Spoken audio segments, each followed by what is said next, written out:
Welcome, everyone, to Ladder Daily Digest. We honor creators, and we have a special guest today, Brittany Mangelson. Welcome to the show. Welcome. Thanks for the welcome. I'm so excited to be here. Yeah, so we could talk about how we first met. So I met Brittany 2 years ago in the middle of Sunstone. I was at, we'll say, Carl's Jr., and I heard some people talking anti-Mormon stuff. So I walked over to the table, because I actually, people were just saying, I left the church because of this or something like that. And so I came over and said, are you guys talking anti-Mormon stuff? And you said, we see your lanyard. We know you're at Sunstone. And so, yes, I was not in disguise. So anyhow, then I said, if any of you have more than, maybe I said 50 friends in the Exmo community, we might already be friends. And you checked. And sure enough, we had been friends for maybe a year prior on Facebook. And so it was so nice to meet you then and to see you, and then discover that you were in the community of Christ. And today's episode is about your journey to become pastor in a community of Christ congregation. And so tell us a little bit about your upbringing, where you're born, and schooling and church callings when you were young. Yeah, so I was born and raised in Provo, just a few miles south of BYU, and grew up attending church every week. When I was in Young Women's, I ended up Beehive president, Miami president, Laurel president, very much on, the, what do they call it? The Bishop's Youth Council or whatever. I mean, I ate all of it up. I attended the temple frequently to do baptisms for the dead. My high school actually went to Timpview High School, and we had a late start on Wednesday mornings, and some of my friends and I would often go to the temple before school to do baptisms for the dead, and then a parent, would drop us off at school later in the morning. And so I was all in. It's so funny. I looked at my scriptures not too long ago. I still have my, quad from when I grew up, and there's like Post-it notes everywhere. There's, little ripped out sheets of paper that, were once in a notebook that I was taking notes in during conference, and things were glued in and highlighted and underlined. And I had those kind of like the transparent stickers from the Book of Mormon. There's like the Mormon scenes that I, probably got at Deseret Book or Siegel Book or something. And so, I mean, I was in, like, I read my scriptures all the time. I attended all the meetings, was in leadership roles, was always told by my leaders that I would be a leader in the church someday, which, is a little bit of a complicated thing when you're a woman. So does that mean that I would be a bishop's wife, or does that mean I would have, served in a capacity for myself? I don't know. But yeah, I never got to find out because I ended up leaving. Oh yeah, you did release time seminary? I did. Yep. All 4 years. And yeah, I loved it. I even tried to figure out if I could be a TA for a seminary teacher, one that I particularly liked. My high school had one woman seminary teacher, and I had her, you change teachers every semester. And I went to the seminary president and I was like, can I be her TA? Can I, how do I keep being in her class? And he ended up just letting me be in her class again, because I made a pretty compelling case that it was important for women, young women, to hear the gospel taught by women. And so I had, said, I'm a senior in high school. Like, I've had all the male seminary teachers. I finally got a woman. And it was important to me to keep, being in her class. And he allowed me to do that. So yeah, I was very active. So that all was in the early 2000s-ish, somewhere around there? Yeah, I graduated high school in 2006, so I was born in 88. So do you remember the Nauvoo dedication? I do, yeah. That's one thing. Waving my ticket. Yes. Ticket. Yeah, I have my ticket still in my scriptures. Also Mount Timpanogos here in Provo, or in American Fork, which is where I ended up getting married. And also, I remember, speaking of Provo, when they put the Angel Moroni on the steeple, it was not there when I was a kid, and the steeple was painted gold. And so I sat on the lawn when that whole change was happening. And I was excited, right? Because somehow that like testified that the church was true, because they were putting an angel Moroni on our temple. May that temple rest in peace, because she no longer stands. But yeah, I was all in. Right. I remember being a kid and visiting Salt Lake City and doing like the Temple Square tours and stuff. And I'm pretty sure that's where I heard somebody say, angel on the top of the Salt Lake temple will trump the return, like it'll come to life, and trumpet the return of Jesus. As a kid, it was like, I guess it could happen. But I was wondering how many adults like rolled their eyes, or if that was just a kid's story, or if that's something that even older people like my grandma who lived nearby, thought that might happen in her lifetime even, right? Because we were all the chosen generation. Yeah. The rising generation. Yeah. Yeah. I actually remember hearing things like that as well, about the Salt Lake Temple. But yeah, and I believed it, right? And I had gone on a church history tour when I was 14 and to Nauvoo and Palmyra. Well, we started, I think, in Palmyra and then worked all our way back to winter quarters. So Nauvoo, Kirtland, Far West, all those places. And I absolutely ate up the story, thought it was 100% true how it was presented. And yeah, had every intention of being LDS for the rest of my life. There's no way you could imagine that adults would be lying to you, right? Yeah. And certainly if somebody doesn't know the whole truth, they're just saying what they heard. It becomes fuzzier and fuzzier about what truthfulness, how much truthfulness is actually being told or whatever. It's almost like a telephone game in a way.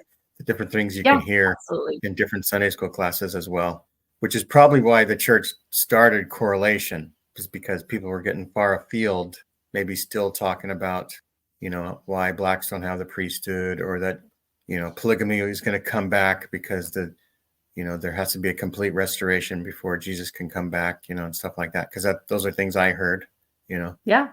So yeah. So you, as you were graduating high school, what was the future going to be like for you? What was your plans?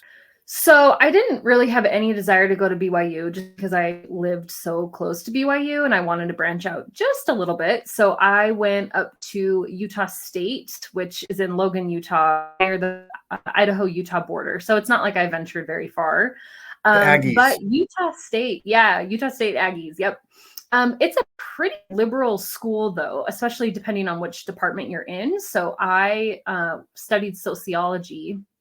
And, the first drag queen that I met came and did a guest lecture for us. And that whole experience really cracked me open to a new understanding that there were good people outside of the LDS church, because honestly, in high school, I'm not sure that I would have been able to confidently say that there were.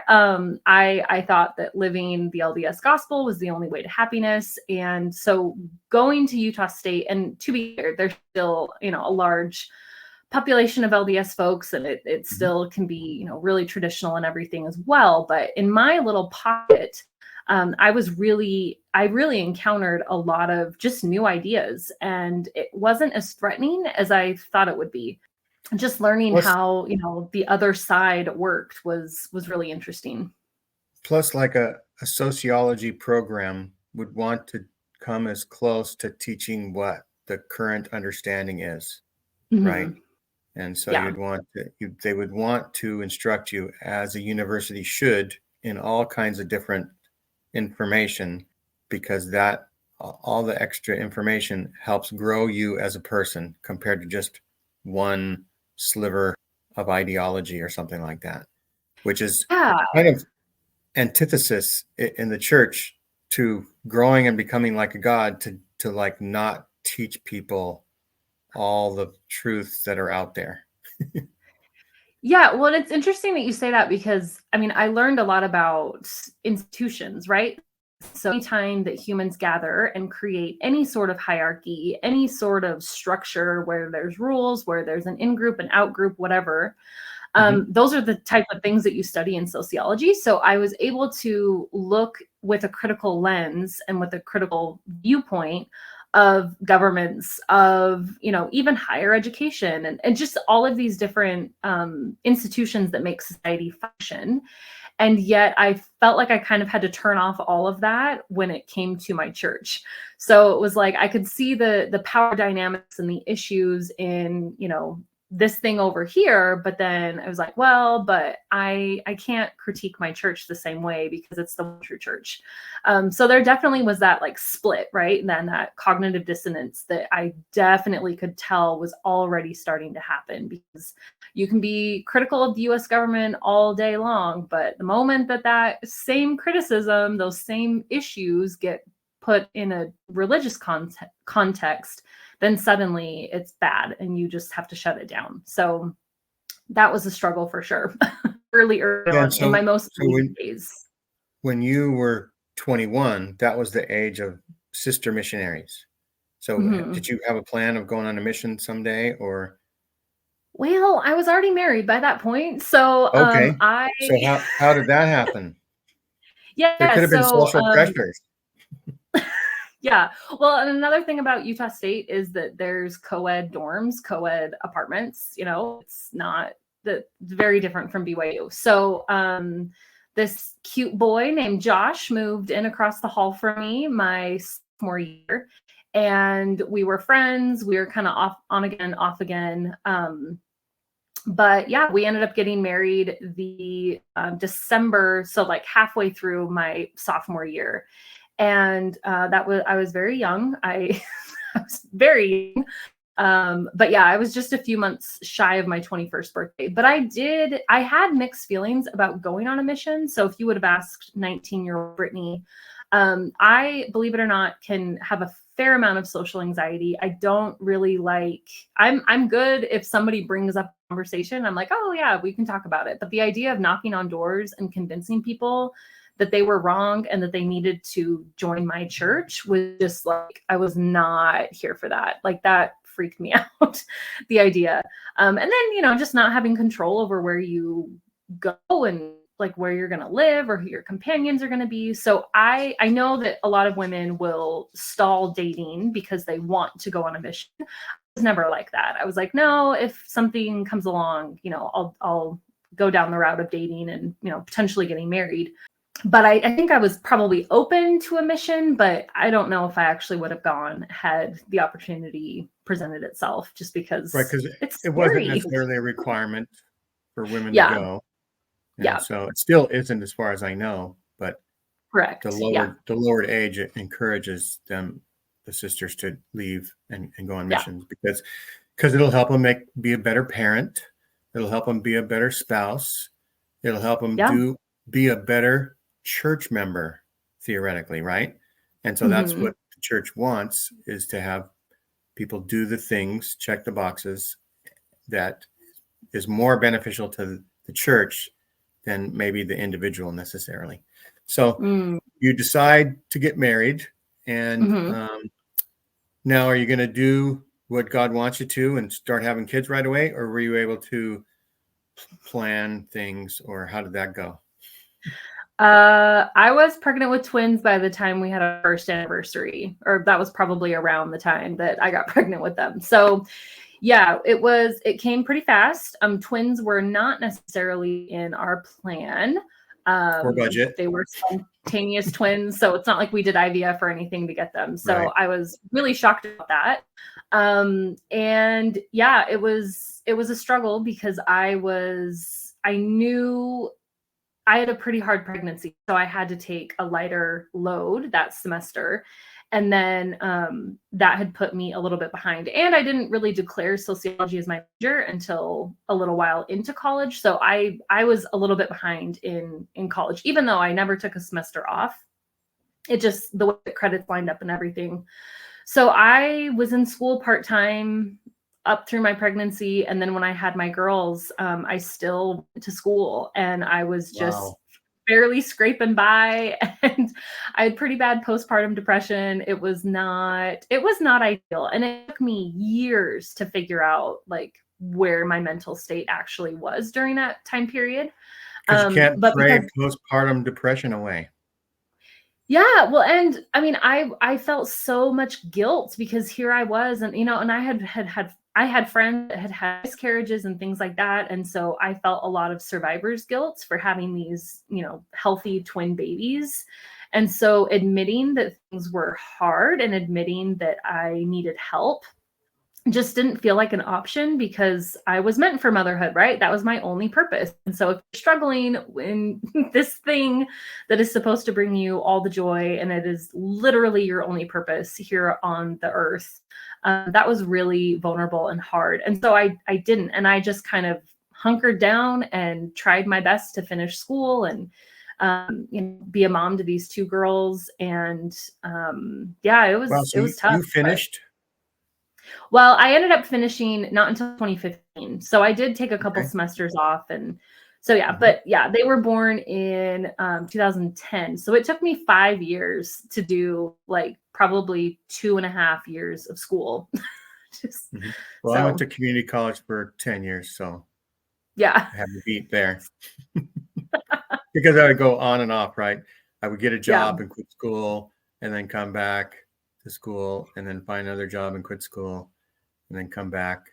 And so anyway, that's a long story where it was so easy when I was young to enter and exit. I just did it that way. And so Mhm. anyway, now it's a little bit harder to enter, costs a little bit more nowadays. And Yeah. so it's easy to commit to it sort of when there's a higher stakes. Yeah. So well, congratulations on getting your degree. And so it's a bachelor's degree in sociology. Is that what it was called? Yep. All right. And so were you thinking that your education would make you a better mom, or were you thinking that it's a backup plan, or that you'd do something in sociology someday? So I definitely thought it was a backup plan. I definitely thought that I would probably end up getting a job that quote needed a degree, but it didn't really matter what the degree was in. Mm-hmm. I had worked with people with disabilities all through high school and college, and I almost went into special education. Decided not to do that, but also figured I would work in the world of people with disabilities to some Right. That degree. was. And so that's what I Mhm. was doing when I graduated. And I really thought that I would, or no, not when I graduated, but when I had my girls. I didn't graduate until, 5 years later, but Mhm. and we had moved from Logan at that point. So yeah, I always thought that I would be a stay-at-home mom, though. I never had any aspirations to work outside the home or anything like that. Mhm. I mean, yeah. Yeah. And so then, well, that's right around the time you graduate that you're starting to find out new things about the Brighamite church, we'll say. Yeah, it was a couple years before that, Mhm. actually, but yeah, my husband and I, we went through a pretty stereotypical Mormon faith crisis about the time that our daughters were maybe a year or two old, so 22, 23. And it was just classic, right? It's the story that we've all heard before. Recognizing that there's issues with the historicity of the Book of Mormon. I was starting to have this feminist awakening where I realized, like, wow, there is a lot of inequality in the church. And The ordained women movement was right around then. yeah, yep, that was just starting to happen as well. And I And definitely was one of those, like, wear I pants to don't church want, day. yeah, Did you yeah, do? all of that. Yeah. Yeah, and I wrote letters to the first presidency to ask, for women to pray. I was part of that Let Women Pray, a general conference. Right. I did not think that I did not want the priesthood. I would not want the priesthood in the LDS church. But I definitely was disturbed that the conversations were not happening. And these women became my good friends. They're still my good friends to this day. And so watching them get their temple recommends taken away from them, watching them ultimately get excommunicated was really, really tough. And, I was also learning just basic church history stuff and how women had more autonomy and they had more power. And then that was actually taken away. So it wasn't like this radical idea that we could do more or have more power or more voice or control over our own budgets or anything like that. That had happened and it had been taken away from us. And so having just this new knowledge and then seeing what church was doing to people who were my friends was really, really difficult. And then all the while, my husband was going through his own faith crisis. And for us, I mean, I know that like now the term faith crisis isn't cool, but it absolutely was a crisis for me. I mean, my whole worldview just like blew Right, your out eternal from. salvation was at stake. Yeah, it was intense. I did not walk away. I mean, I see, some young, these are just like, yeah, whatever, it's not true. Like, we're good. And they just walk away and they're fine. But for me, it was a massive identity crisis. And I didn't know, what my moral framework was. I didn't have any ability to trust in myself, or, I had no like spiritual autonomy. I had not been taught those things. And so it definitely was a crisis. And yeah, my husband and I, we both just had a lot of really open, honest conversations. I'm not going to say that it was easy, because for me, I was like, well, but the church is going to change, right? So the church is going to be more equal. We're going to, we're going to see LGBTQ rights in the church at some point. Women are going to get the priesthood and all of these things. And my husband was like, but it's fundamentally not true. So it took me to, What differences do you change it? If all the founding principles were like made up or something like that, they weren't what they taught us. Yeah. Yeah, I experienced the same type of thing. And so was the CES letter part of your, I guess it was online. Did your husband read any of that at all, or? So I think the CES letter actually came out. I don't know when it came out, but I'm pretty sure we were already out of the church by that point. Okay. So, but a lot of the stuff that was in the CES letter were the same things that we were frustrated. I mean, everybody was independently at the time discovering these things. And then Jeremy Reynolds finally, compiled it into one thing. There was also something called Letter to My Wife. That was a similar thing around then. Yes. Yep. And all those things were, I guess, ex-Mormon Reddit and other blog posts and stuff were starting to create situations. And Hans Mattsson in Sweden was creating a Watch Mormon Stories group that when they would hear different things, they would start to question. And they had a Swedish rescue right around as you were starting to find out things. And all those things sort of created the path for the current gospel topics essays, where the church finally had to address those things. And they had started, I think, the Joseph Smith papers. And it's like, okay, we're going to be more transparent, but we're not going to like spill everything. They're working on the Saints series as well. Like, how can we tell, more truthful history, right? And so that's kind of problematic when you think that it's just more truthful, right? So my wife, as a last desperate thing, had me read the Saints book, as I was, at the time not attending, but she was. And I said, well, this is all pretty good, but it's only like 50% more truthful. They're still not saying the whole truth about things. So, and from a corporate structure, you wouldn't want to confess to all your sins all at once. First you deny, and then you give excuses, and then you feed a little bit extra, and then we just wait for the day where there's 100% truthfulness, which is sort of what Community of Christ does. And so now we'll talk about your transition from having a faith crisis to exploring things and becoming a member of the Community of Christ congregation.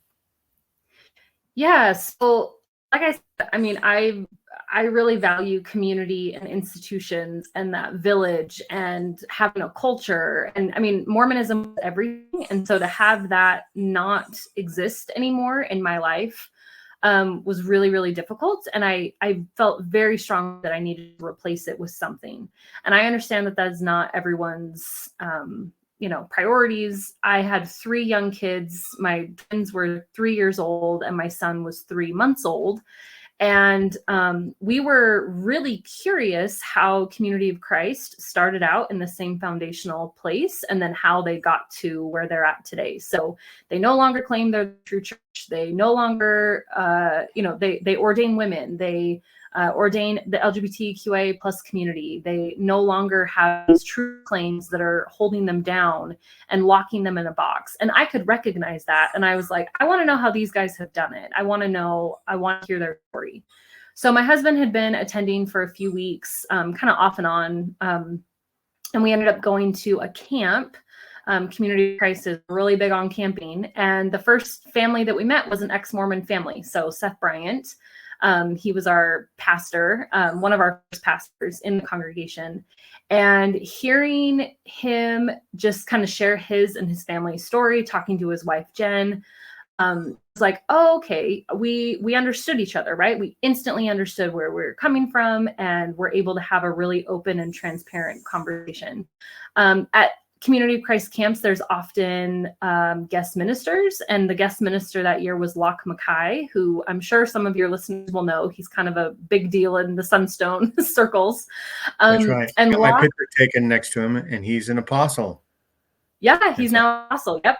And at the time, I think he was an elder. He was just a lowly elder, just doing the work of teaching the church history. So it was, I mean, I can kind of joke about it now because it's like, oh, look how far we've come. Like it's been a journey. It's been a ride. But yeah, I was able to ask him questions that I had talked to, LDS folks about, and was told from the LDS side that were anti-Mormon lies. And Locke was like, yeah, that happened. It was terrible.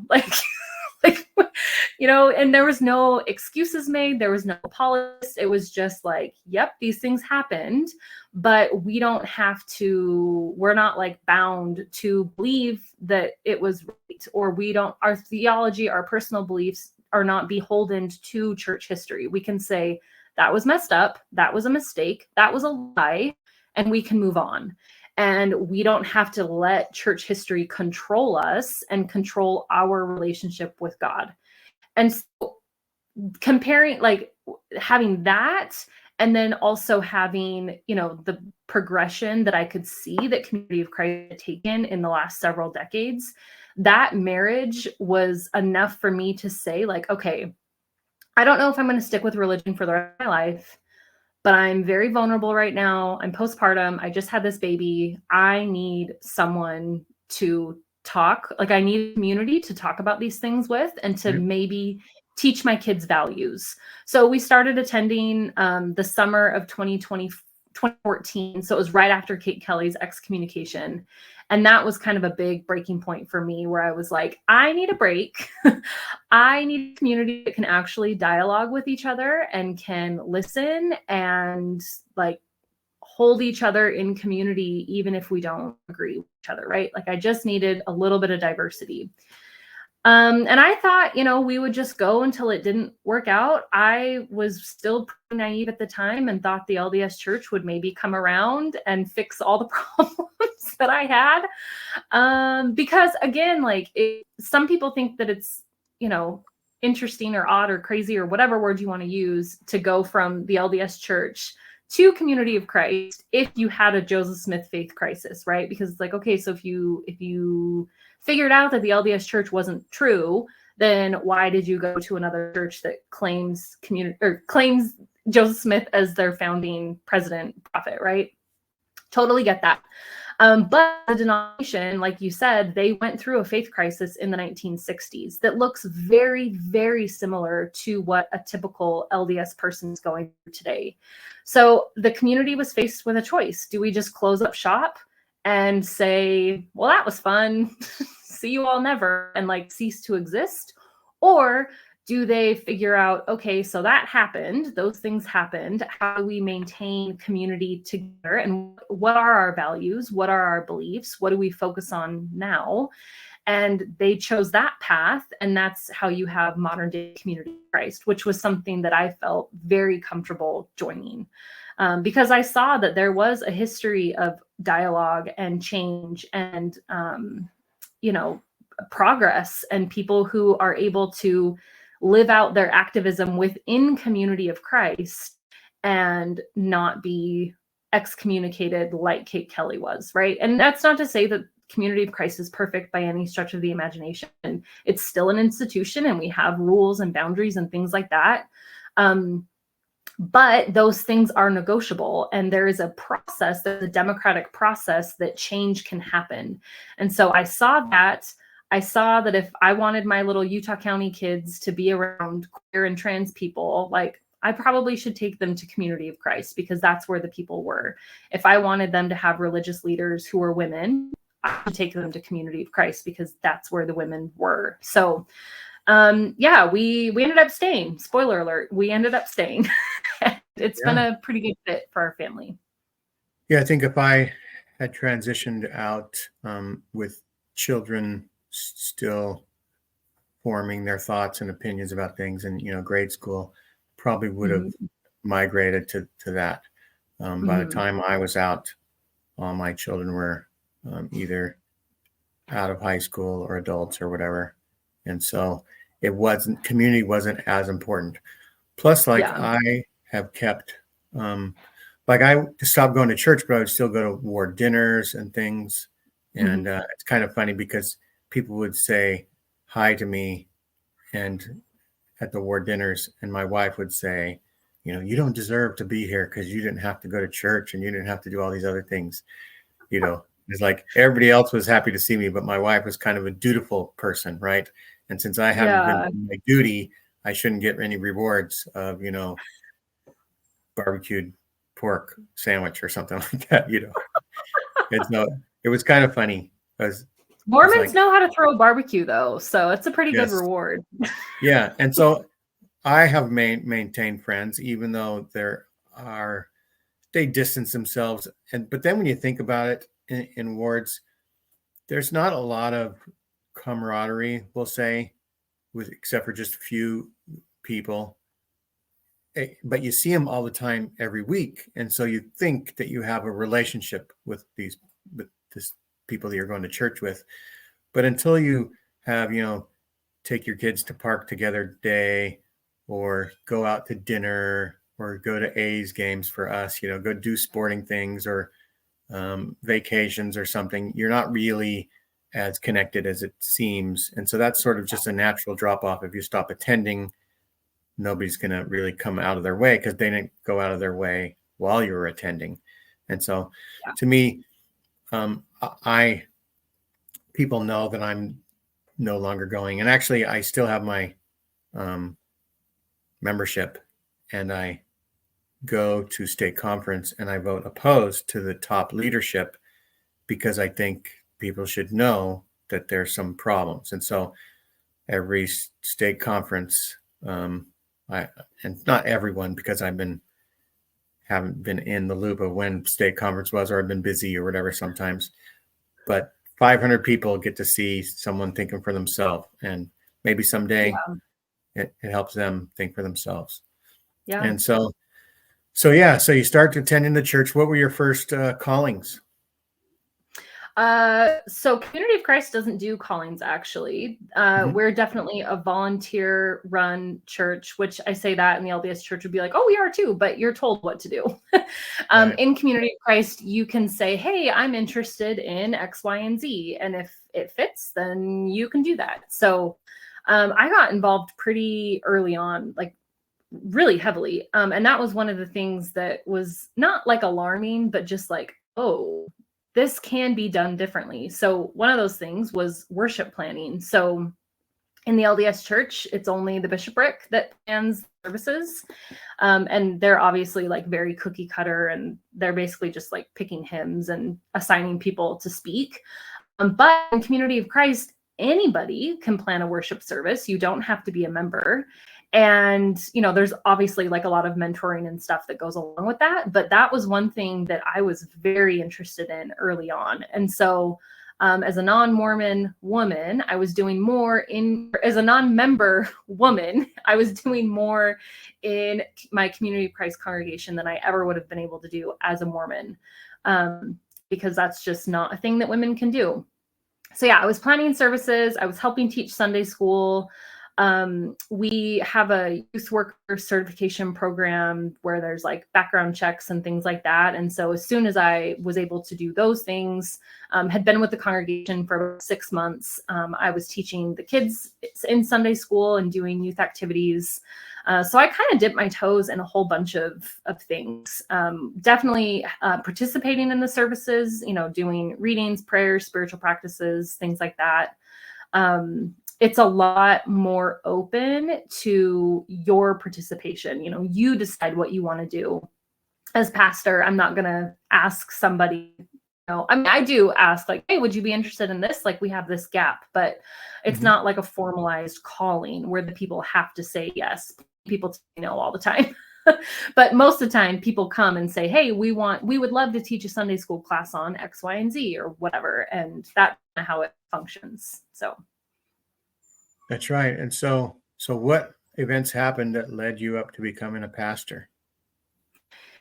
Oh, a lot. So I was, heavily involved in the congregation. I was ordained as a priest at one point, I think in 2016. And then a couple years later, I was ordained an elder. So priesthood works differently as well. It's not like you don't start as a deacon and move your way up. Sure. So what were your feelings when that was happening? Because you mentioned how you didn't want to be a priesthood holder in the LDS church, but now. I really struggled with it. I struggled with my call to priest. I definitely did not want to like sell my soul to another church. And I was worried that that's what I was doing, right? Like being a little too deep in. You're cautiously optimistic. Yeah. But at the same time, I recognized like, hordes of people were leaving the LDS church. And I really recognized like, I have made a very deliberate decision to stay with a faith community. And people were already seeing me as like a quote unquote leader. They're like, oh, look at what Brittany's doing over here. Like we all just blew out of the church, but like she's actually found an alternative path that includes a faith community. And that was a weird, I don't want to say pressure, but it was a weird point of pressure. And so honestly, because people started looking up to you. Yeah. And I'm like, I'm a mess, y'all. Like, I don't know what. And my personal beliefs had changed so drastically. Like I didn't believe in Jesus the same way that I did as a Mormon. I mean, my theology, my deconstruction really did take Christianity into a place of pure rubble, right? So it wasn't like I was just cookie cutter jumping from like Mormon belief and then forcing it into Community of Christ belief. I was like, what is priesthood? I don't even think it's real. Like it was made up by Joseph Smith. Like I was still struggling with all of these things, right? You weren't going to say, I don't believe in Santa anymore, but I'm all in on the Easter Bunny. Yes, exactly. So it was a struggle. And so I had to figure out what priesthood even meant to me, what, something like communion or the sacrament meant for me. I had to figure out like, what are my beliefs about baptism? I mean, I didn't say yes confidently until I like picked apart everything. All the while, I saw that this community of my Mormon feminist friends were super excited for me. We're like, oh my gosh, you're doing the thing. Like you're doing the thing that all of us wanted to do. And so it was this weird, it almost, I don't want to say it felt like I was playing pretend, but part of it did feel like I was playing pretend because I always thought like, if I got to that point, I would have all of my theology worked out. I would have all of my beliefs. I would have all of my doubts. I would have arrived. And I still felt like a little kid that was playing adult, right? Like I didn't feel like I was fully prepared to say yes. Did you see things through a sociologist lens and in a way and see, well, if community is good and, maybe you don't believe that God is going to answer a prayer, but meditation is a very good introspective way of clearing your head and getting your head on straight to make decisions and things. And I started feeling the same way about like priesthood blessings. Like if they don't work, they're still a really good family sort of intimate get together. Right. Yep. And so how did your sociologist lens look at all those things? Is that sort of what pulled you through? Exactly. Yeah. And I am a firm believer in community. And I have seen a lot of terrible things when people just go off and do spirituality in isolation. That's not to say that it always happens, that it's always terrible when that happens.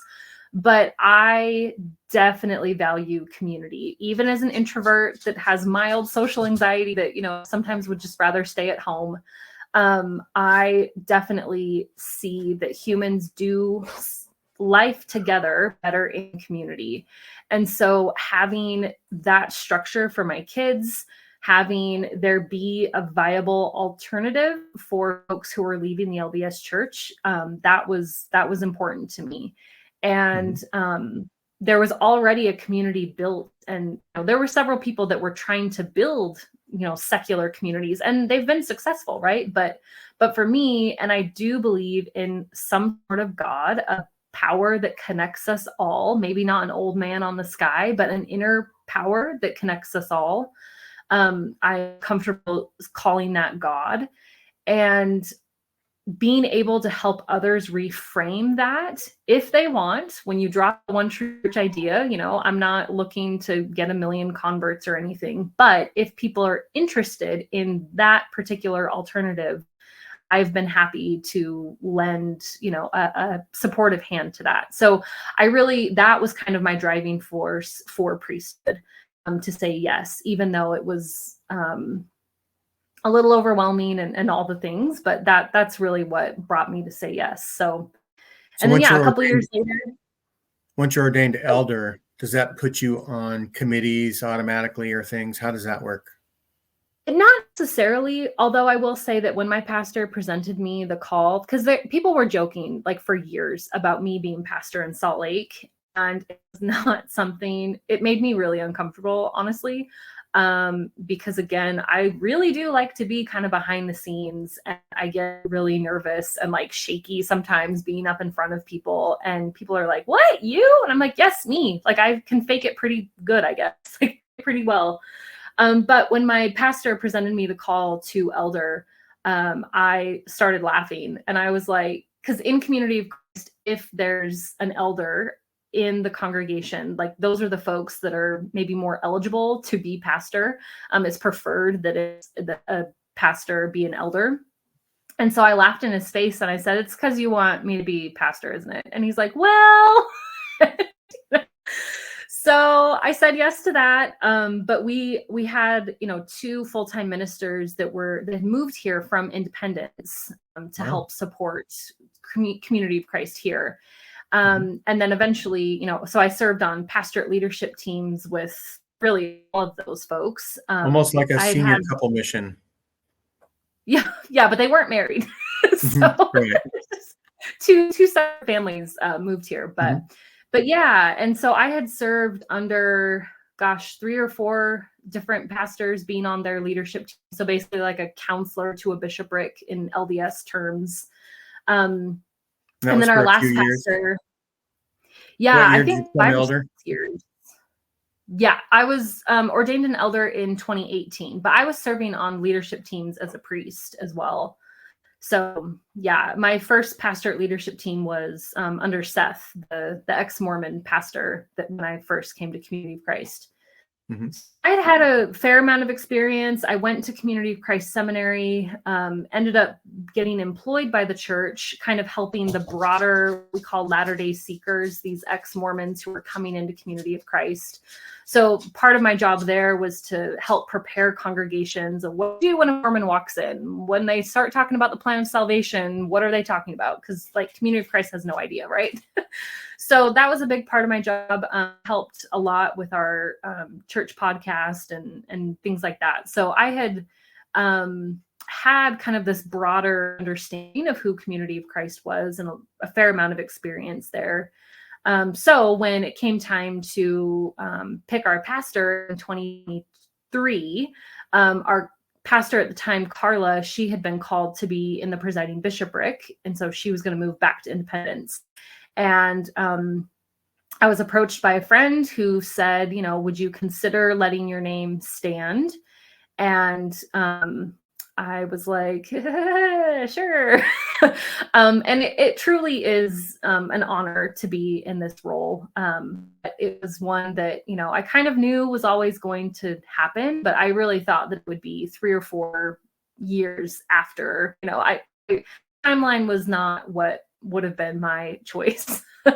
So yeah, I was set apart as pastor in 2022, and I've had various counselors over the last couple of years, and we've all been ex-Mormon. And when 2023 is when you became pastor? Yeah, I think I just said 2022. Yes, 2023. Yeah, that's so important.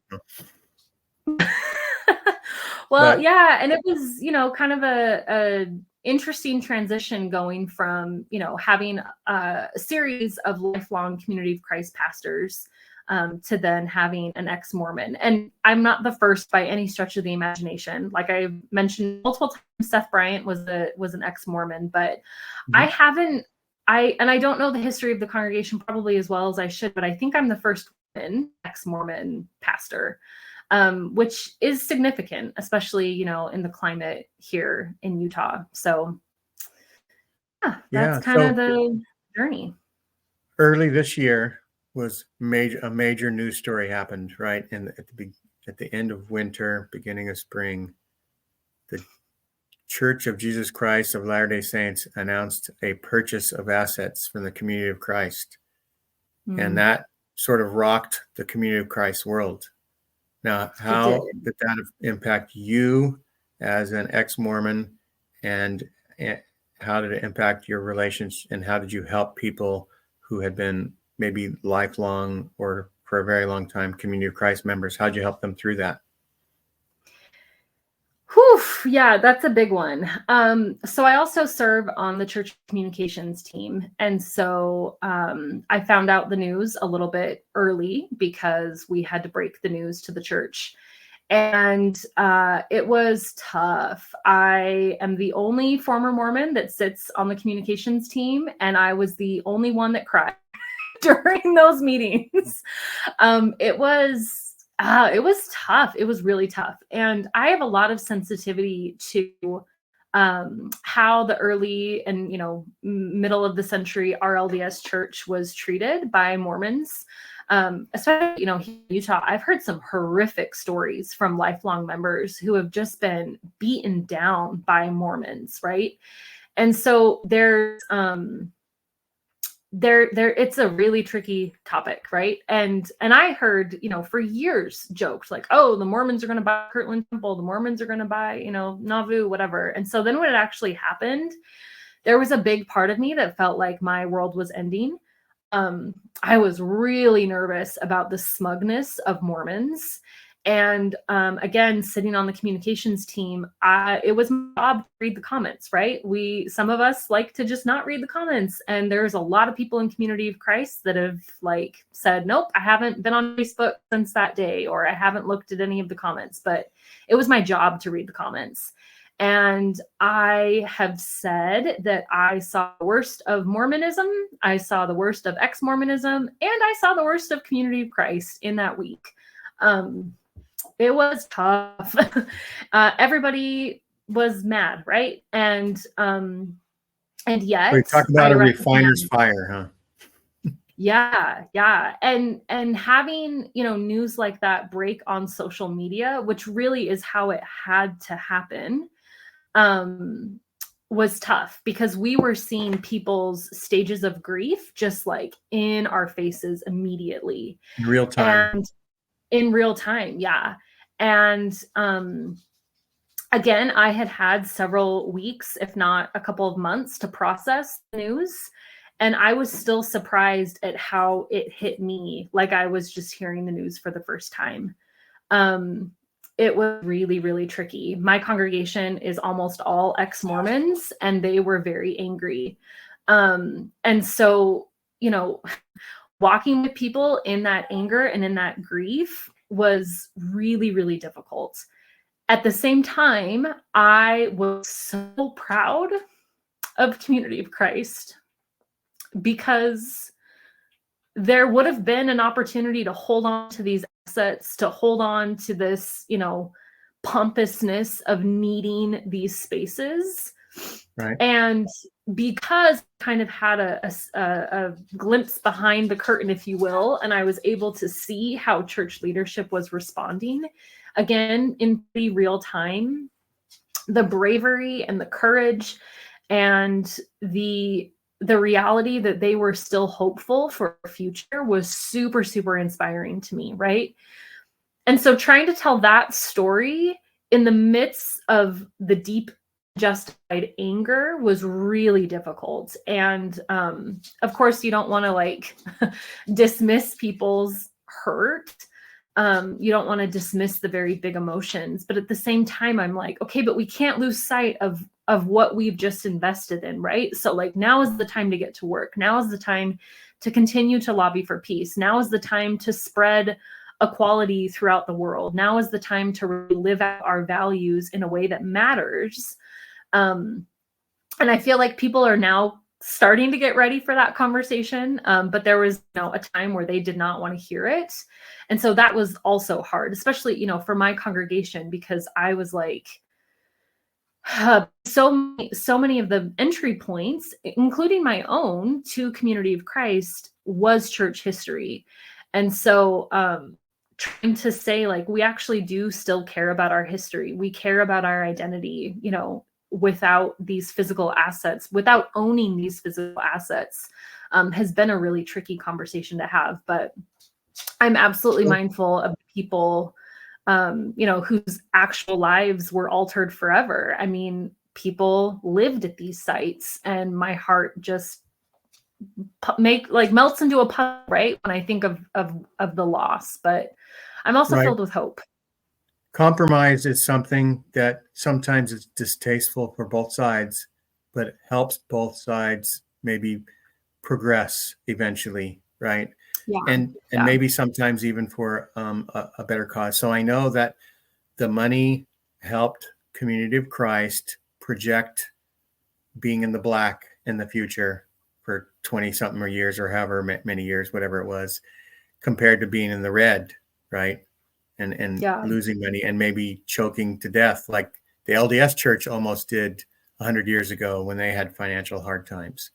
And so, and I was just had a little thought, like the good that the Community of Christ is going to do with the money is almost going to be like the best spent Christian thing the Mormon Church could do, the LDS Church could do, to give the money to somebody who's actually going to use it for good, right?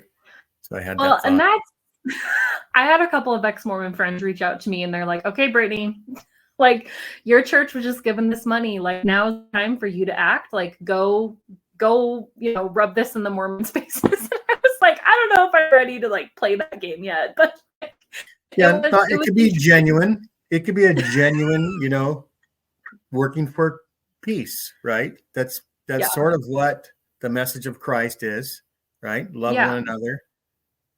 All the messaging that shows a loving, Christ and God is what lots of people want to do. Too many people take the name of Christ and use it for hatred and separation and inequality. And so, I wish the best for the Community of Christ in, making good with the money that they got. One other thing is, was there any, it's like one thing you mentioned is that now the Church of Jesus Christ of Latter-day Saints is going to change the narrative at these historic sites, which we already know they have. Was there any restrictions on the Community of Christ for trumpeting what they still think is what actually the truth was, or what happened at these sites? Well, so do you mean as far as like the legal contracts or whatever go? I don't know about that stuff, but I basically mean, is the Community of Christ still going to put out the message that they had in the past? And which way do they do? Do they have a website or something like that where they talk about these sites and what they mean to the Community of Christ and what they think happened historically at those sites? Yes. Yeah. So Yes, we are still free to tell our story, which I Mhm. absolutely believe is a more honest reflection of what happened in church history. We do have our Historic Sites Foundation that is still alive and well. They are looking for new ways to tell our story. They have a series of, lecture series and things like that they've been doing ongoing. But I know, like, I'm good friends with Barb Walden and that whole team. And so knowing that they are still dedicated to telling the story of church history, I think it's something that we should all keep in the back of our mind, right? Like, just because we don't own these sites doesn't mean that we don't own our story. And I think that, it's going to be interesting to see how the LDS Church deals with these sites, because I think that there, is so much information on the internet, and people, I've already heard from, my friends who have been tour guides at these sites, people are coming with more knowledge of true history and true, an accounting of the true events that happened or didn't happen. And I think that it will be really interesting to kind of see over the next 10, 20, 30 years how these sites are maintained or how the story gets told. Because I think that they're up against a pretty tall order that is the internet. So it'll be, I'm interested to see what happens. I'm of the opinion, I know that there's some folks that think, or they're worried that the LDS Church will like gut the Kirtland Temple and turn it into a functioning temple. I actually don't think that that is going to happen at all. I think that would be a very stupid move on the church's part, because I think they are building a temple in Cleveland right now. And they don't need another functioning temple. They need to control the narrative. Like, it behooves them much more to keep it open as a church history site so they can try to bring in all those youth and tell these stories that most of them will end up realizing is, maybe fabricated at some point in their life. But I strongly think that having, that as a functioning historic site is what they want, and they want to control the narrative.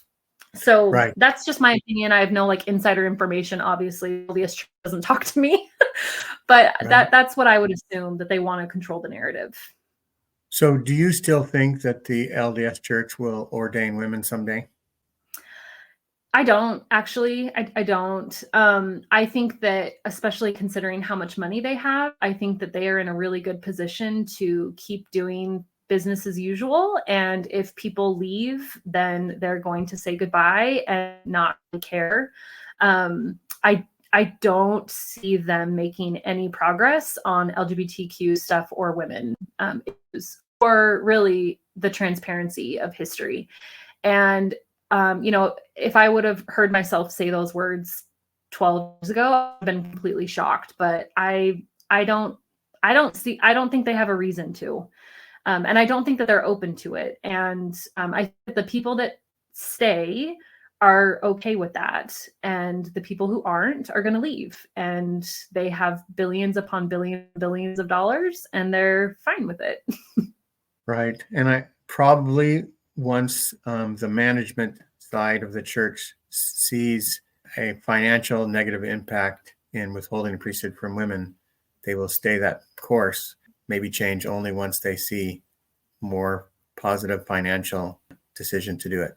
I still have hope, but yeah, it's not going to be like what would be thought of as a revelation or anything like that. They'll probably just say, just like they're calling the ordaining African descendants now as a policy change instead of a revelation. Mm-hmm. They probably will just say, oh, it's a policy change. Look, here's all the things that's, are in the scriptures that show women should have the priesthood. And we always believe that, but just the weak members wouldn't allow us to make that change. So we'll see what happens, but hopefully I have hope that I still will see that day. You have a better chance of seeing it since you're a bit younger than me. And so, and to be clear, I would love it. Right. Yes. I mean, the vast majority of my family, a lot of my friends, they're all in the LDS Church. And I think that there is zero reason why women should not be ordained. I mean, they should, right? Like, to me, it's a non-issue. Right. And I also firmly believe in equality for our LGBTQIA plus brothers and sisters and all genders, right? And I don't think that the scriptural standing that a lot of Christians use has any ground. If you actually look at biblical scholarship, it's not talking about, modern day queer relationships. And it Right. unravels so fast, right? And so I think that it is a deliberate choice for denominations to be inclusive or not. And I do think that money talks. And I think that if there were a significant financial, reason to make that choice, maybe the LDS Church would do it, but I see them sitting on billions of dollars. And so I don't see that. But that is also, on the flip side, one thing that I'm really grateful about for Community of Christ. When the ordination came to ordain women, or did I say ordination? When the revelation came. 84, 85, somewhere around there. Yeah, 84. Yeah. A huge portion of the church walked away. And I was lucky enough to interview Wallace B. Smith, who was the president of the church that brought forth that revelation. And I asked him, would you, knowing what you know now, would you do it again? And he said, he may have done it, and this is obviously a paraphrase, but he may have done it a little differently. He may have introduced it, because it was like they introduced the revelation at the beginning of conference, and then on the last day of conference they had to vote or something like that. And so it was very dramatic, and it had been talked about, but he said that he would have maybe done a little more gently, right? And had the conversations more deliberately over a longer period of time to maybe not lose as many people. But he absolutely does not regret what happened. Like he would have done it again. Right. So, it was the right thing to do, but maybe the tactics could have been differently, or the length of time for transition would have been extended or something like that. Yeah. I almost was wondering if part of church's negotiations with Community of Christ over the years is like talking about how the Community of Christ experienced those changes as a way for the Church of Jesus Christ of Latter-day Saints to try to manage those changes with the least amount of exodus, right? And so that's one thing I was wondering if that ever happened, but we'll know. We won't know. Yeah, that'd be interesting if they're like keeping an eye on us and being like, oh, that didn't work out so well for them. Yeah. So that's horrible to think about. I mean, on one hand, so I have this joke I told John Hamer in a note, and he didn't really respond one way or the other. But I said to him, here's an interesting sociological joke, that the LDS Church will announce gay temple marriage. They'll announce women can be ordained. They'll announce history will be treated as history, and we won't mess with it. And then they'll rename the church the Restored Community of Christ. Oh, dear. So that's... I can see why John didn't really respond. Yeah. I said that about a year and a half ago to him. So, yes, it's sort of like a full circle, right? And I envisioned myself 10 years ago of being like a modern Mormon Martin Luther, that there were things wrong with the church. And my son would say, well, if there were 100 things you said needed to be changed in the church, how many would the changes would the church need to do for you to stay attending? And I thought, well, I suppose if like 30 of them were changed, maybe that wouldn't be enough. And if 60 of them were changed, that would probably be enough for me to go back to church. But if all 100 suggestions were taken, then I would know the church wasn't true, because then I should be the prophet, and everybody who claims to be prophets, seers, and revelators are frauds, right? So that was my response back then. But I envisioned the day when I was going through those things of temples being more inclusive and being maybe open to everyone, and a rejoining of all the communities that are Mormon, right? Somehow. When you have $150 billion in stocks and bonds, you pretty much can do a lot of things. And that was something I thought might be done. And somehow, in a way, I do believe that the Community of Christ does it right. Whatever that future church that I envisioned would be way more like the Community of Christ than any of the other branches of the church, I will say.